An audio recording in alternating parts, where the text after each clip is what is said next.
আসসালামু আলাইকুম, কেমন আছেন সবাই? আশা করি সবাই ভালো আছেন। আলহামদুলিল্লাহ আমিও ভালো আছি আপনাদের দোয়া।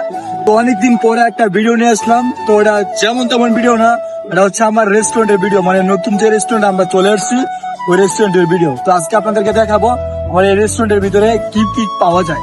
তো এটা হচ্ছে কোথায়, এটা রিয়াদেই আব্দুল্লাহ সিটি। এই যে আমার পিছনে হচ্ছে আব্দুল্লাহ সিটির যে বিল্ডিং গুলো বড় বড়, আর এটার পাশেই আমাদের রেস্টুরেন্টটা। তো এটার ভিতরে আজকে কি কি আছে সেটা আপনাদেরকে দেখাবো। তো চলুন ভিডিওটার পাশে থাকুন। এখন চলে যাব আমি আমার রেস্টুরেন্টের ভিতরে। তো ভিতরে কি কি আছে সবগুলো আজকে আপনাদেরকে দেখাবো।